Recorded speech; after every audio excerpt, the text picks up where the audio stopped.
국제학부 2학번 공시현입니다. 국제학부 2사학번 차서영입니다. 안녕하십니까. 저는 영미문화고등학과 21학번 전현수라고 합니다.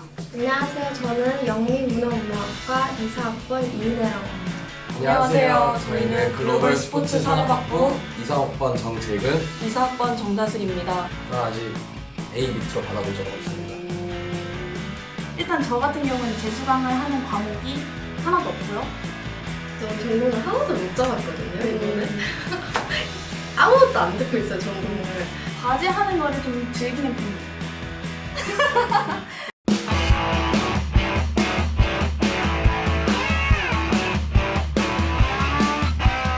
고등학교와 대학교 시험 간에 어떤 차이점이 있고 또 그 차이는 어떻게 메꿀 수 있을까요? 일단 가장 큰 차이점이 고등학교는 교과서가 있고 또 예상 문제 같은 것들 뽑아서 공부를 할 수가 있잖아요.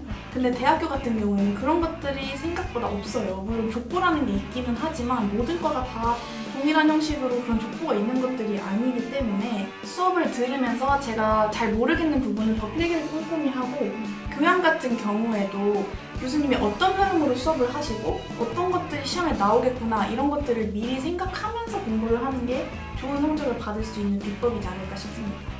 일단 대학교 수업의 가장 큰 차이점은 뭐라고 생각하냐면 교수님들마다 스타일이 되게 다르시다라는 거거든요. 고등학교 때는 선생님들의 어떤 시험 스타일이 되게 정형화되어 있었다면 지금은 교수님들마다 정말 스타일이 다 다르기 때문에 어떤 교수님은 암기형을 선호하시고 어떤 교수님은 정말 학생들 본인의 생각을 적어내는 시험을 좋아하시고 어떤 분들은 완전 고등학교 내신식으로 이렇게 물어보시는 교수님들도 있기 때문에 교수님들의 성향에 맞춰서 시험을 준비하는 것이 가장 중요하고 고등학교에 비해 나를 가르치시는 분의 의견도 많이 중요한 것 같다. 거기에 이제 조금 몰입을 해서 해보는 게 중요한 것 같아요.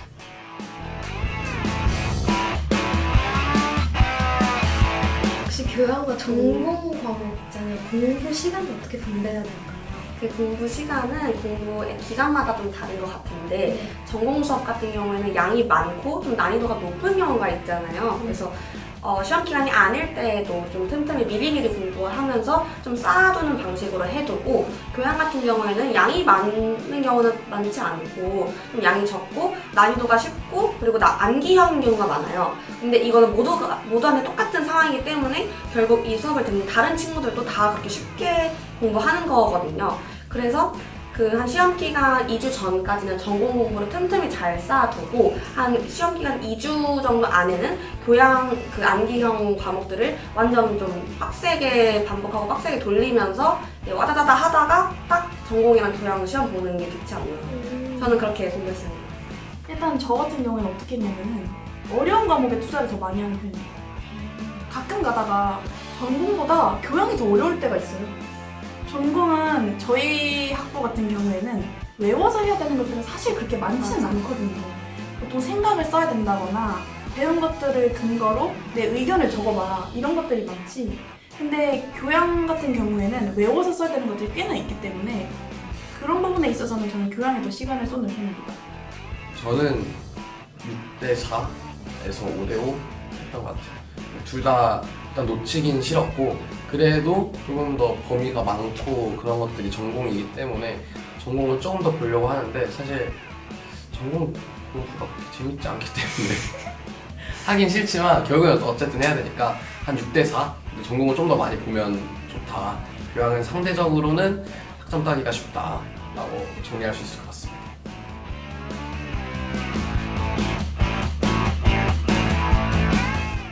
오픈북 시험은 어떻게 대비를 해야 할까요? 방법 있으신가요? 저는 아직 오픈북 시험을 본 적이 없어요. 이게 바로 오픈북 시험을 본 적이 없다.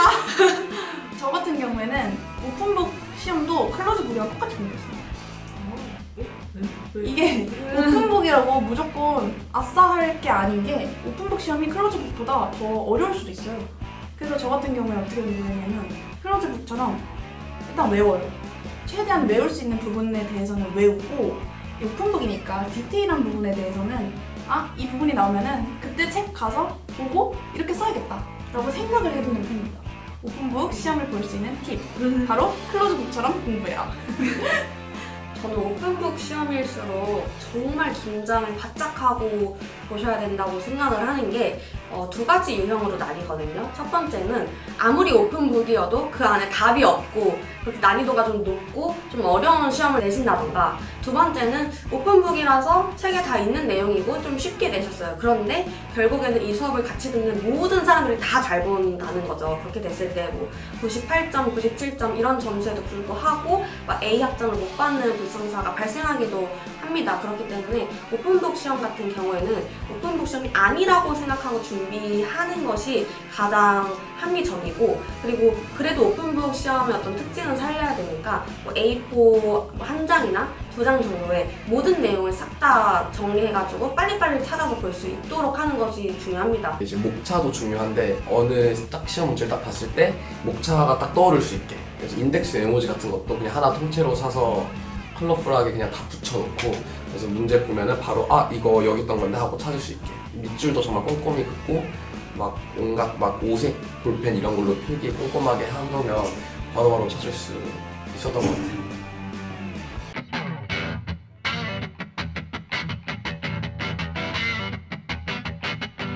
저희가 중간고사를 보면 소면수령이나 객관식으로 이제 유형이 나뉘는데 공법 차이가 있는지, 그다음에 각각 어떻게 공부해야 하는지. 이게 아마 가장 궁금해하실 것 같아요. 왜냐면은 서술형이 굉장히 대학 시험에서는 애매할 수 있는 부분이거든요.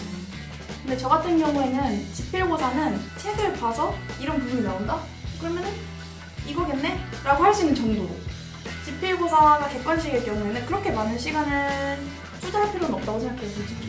그런데 논술형 같은 경우에는 어떻게 공부를 하냐면은 책을 보고 아니면 교수님이 주신 자료물을 보고 어떤 내용들이 시험에 나올 것인가를 미리 생각하고 이것들을 워드로 옮겨요. 나올 것 같은 예상 문제를 뽑는 거죠. 예상 문제를 내 방식대로 뽑고 PDF로 변환하고 그 위에 써봅니다, 직접. 그렇게 정리하면은 보통 평균 6페이지에서 7페이지 정도 나오거든요. 이것만 알고 있어도 논술형을 대비하는데 충분히 도움이 됩니다.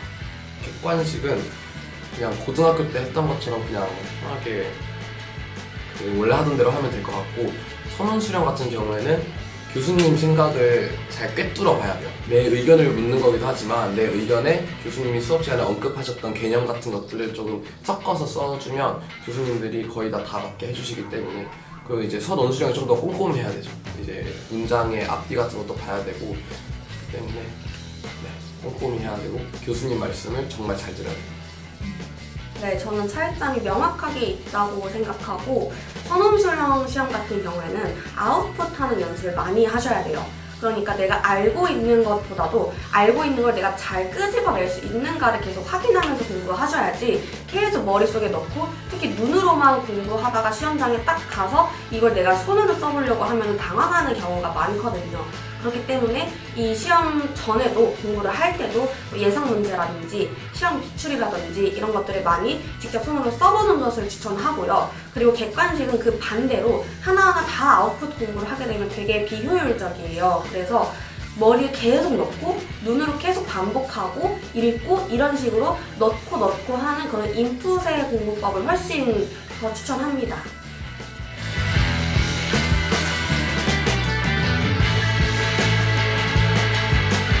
저희 전공 중에 또 코딩 수업이 많은데 생소 어려운 이 코딩을 어떻게 공부하면 좋을까요? 코딩은 정말 어렵고, 근데 일단 그 함수 같은 것들이 정말 많잖아요. 함수 같은 게 어떤 걸 의미하는지 먼저 일단 이해를 해야 되고, 교수님이 주신 예시 문제 같은 거는 거의 100% 완벽하게 또 이해를 해야 돼요. 그러니까 그 개념이랑 코드가 다 이해가 되면 이제 그때 직접 손으로 하나하나 쳐보면서 오류가 뜨면 이 오류가 무슨 오류인지도 확인을 해야 되고, 그렇게 자연스럽게 익히는 게 중요한 것 같습니다. 실제로 저희 학과는 8학점이 코딩이거든요. 문과 친구들이 정말 많은 학과에서는 정말 힘들긴 한데 또 하다 보면은 괜찮습니다. 공대 친구들 많이 사귀어보면 좋아요. 이번 학기에 컴퓨터가 되시나요? 그리고 또 프로그래밍을 들어봤다가 바로 바로 보통 이게 평균적인 그 새내기의 태도예요.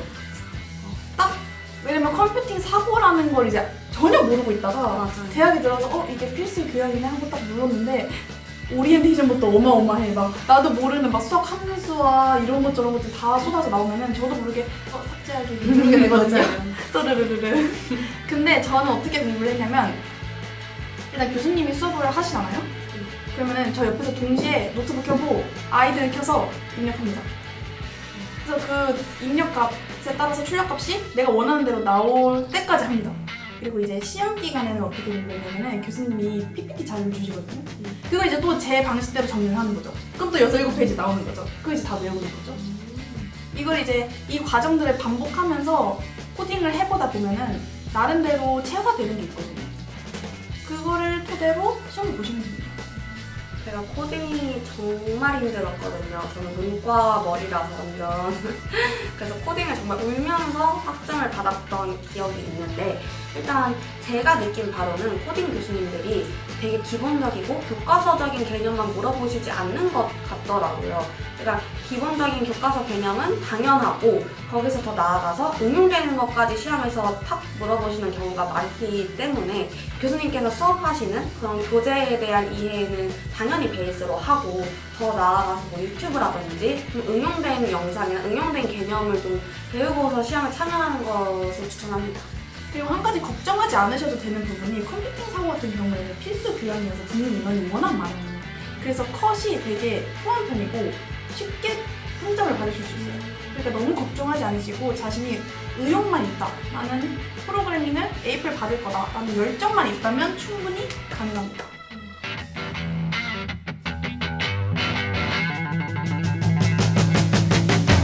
학교 특성상 전공 수업도 원어로 진행되는 경우가 있는데 영어 실력을 향상하기 위해서 어떻게 공부해야 할까요?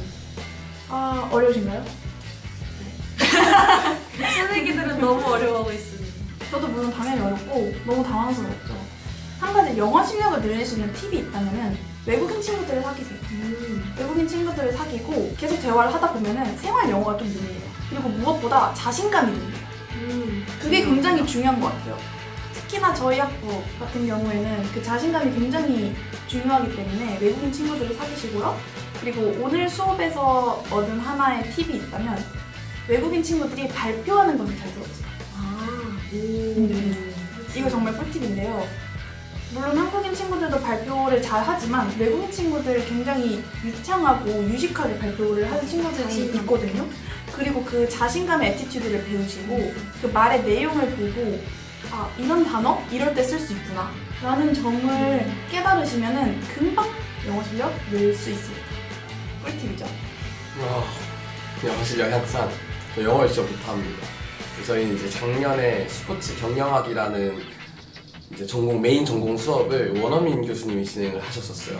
저는 사실 OT 듣고 울었거든요. 이제 진짜 자퇴하고 싶다. 이거 어떻게 해야 되냐. 외고 애들, 국제고 애들이 바글바글한 여기서 어떻게 해야 되나 진짜 고민 많이 했는데 일단 들으면 들을수록 조금 편안해지는 것 같아요. 처음에 안 들려 좀 들리고 또 저희 동기들 보면 미드나 그런 것들 좀 보는 친구들도 있고 또 그래도 교수님 특성상 미국 발음과 또 영국 발음의 차이가 있기 때문에 거기에 맞춰서 조금 리스닝을 추가적으로 하면 좋겠지만 현실적으로 시간이 없다. 그냥 교수님 말씀 계속 듣다 보면은 아 맞다 그 단어가 그 단어였구나 싶은 거 그냥 조금씩 들릴 거예요. 성적 받는 데는 문제가 없습니다. 저도 영어를 잘하는 편이 아니라서 말씀드리기 좀 부끄럽기는 하지만 사실 학교를 다닐 때는 우리가 학점을 받는 데 집중해야 되기 때문에 시간이 되게 부족하잖아요. 그래서 그런 학기 중이 아니고 방학 때 막 되게 계획 많고 이것저것 다 해야지 싶은데 결국에 아무것도 못 잡고 끝나버리는 경우 되게 많거든요. 그래서 그냥 애초에 욕심부리지 말고 이번 방학 때는 그냥 영어 공부만 하겠다 라는 식으로 하시면 어떨까 하고 요즘에는 유튜브나 영상들이 되게 무료 콘텐츠도 잘 되어 있기 때문에 굳이 학원이나 다른 뭐 유료 강의보다는 무료 유튜브 영상을 통해서 공부하시는 건 어떨까 싶습니다.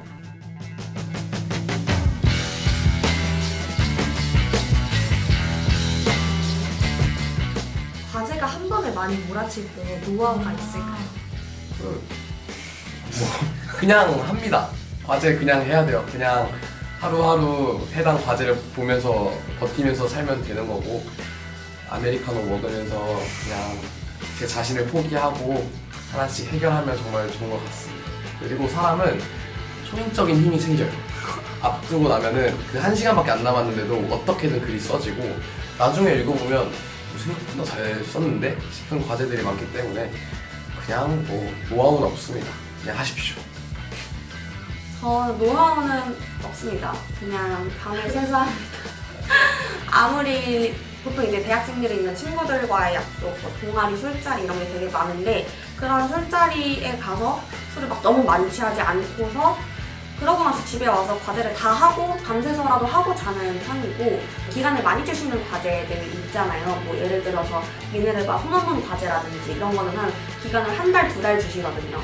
그런 것들은 꼭 몰아쳐서 하지 마시고 미리미리 하시면 훨씬 과제가 몰아치는 기간이 편하지 않을까 생각합니다.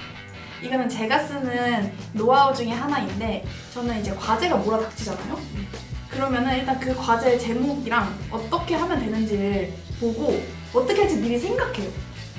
그러면서 이제 길 가거나 뭐 밥 먹거나 딴 짓을 하면서도 계속 그 과제를 생각을 하면서 아까 이 과제 이렇게 해봐야겠다 라고 이렇게 생각이 아이디어가 떠오르면은 그걸 이제 메모장에 적습니다.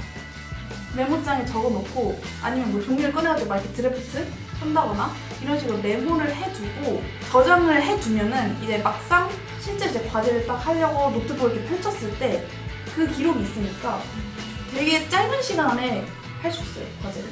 이거 정말 꿀팁이다, 여러분. 과제가 나오면은 내가 이 과제를 어떻게 해결할 것인지 어떤 플로우로 글을 쓸 것인지를 미리 생각을 해두시면은 과제에 소요되는 시간을 절반으로 줄일 수 있습니다. 지금 핸드폰 보고 계시죠? 핸드폰을 내려놓기만 해도 과제를 2배 빨리 하실 수 있습니다.